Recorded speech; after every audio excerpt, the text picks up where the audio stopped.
Information. Misy eo amin'ny endriny maro isan-karazany ny tasy eo amin'ny tarehy.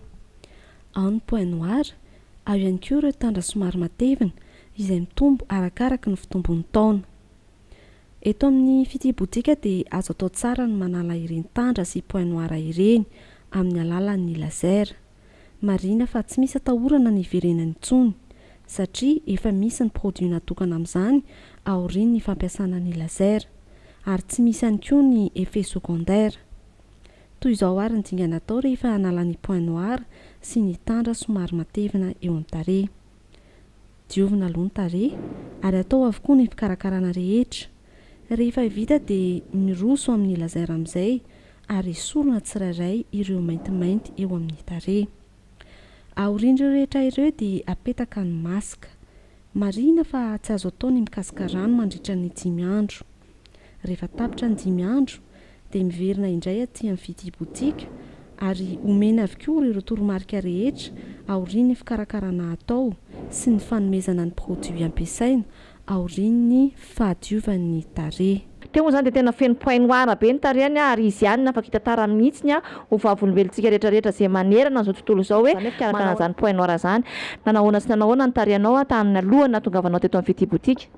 Tamin'ny voalohany zany dia tena feno point noir be dia be ny tarehako, dia misy maintimainty ihany koa, dia feno tena hoe ratsy tena ratsy be mihitsy. Dia nanantona ny fitibotika dia nanomboka teo no karakaraina, misy etape be dia be zany ny karakarana ny tarehako.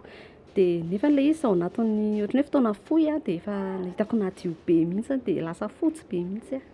Tena hitako hoe lasa fotsy be mihitsy ianao satria marihana moa zany fa ny produit amin'ny fitibotika dia manafotsy tarehy mihitsy dia miezaka ny fitibotika ho fotsy ny tarehanao miala koa le rita ary indrindra ho an'ny olona hoe te ho tsara tarehy amin'izao fotoana izao tsy dia tena betsaka ny olona eto Madagasikara mahavita an'izany hoe hikarakara tarehy nefa lasa lifta be ihany koa ny tarehany dia tahaka izao tarehako izao liftinina ny tarehy mifitina ny hoditavanao tsy hoe manify kely akory fa madio malamalama ary amin'izao hitanao madamy anitra dia tena hoe hita hoe tena tsara dia tsara tokoa.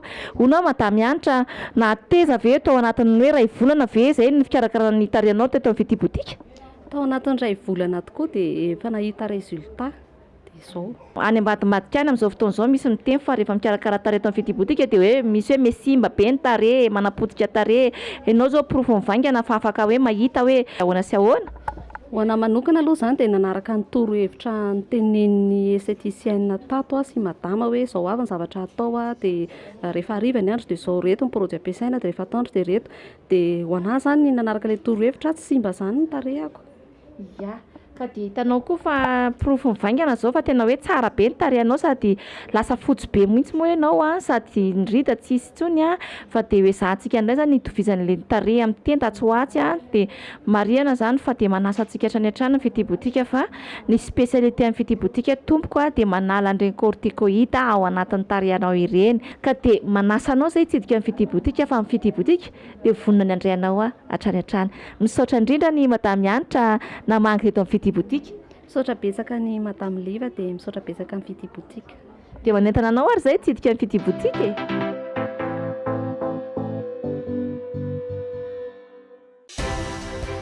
Madagascar Information vous remercie pour votre visite.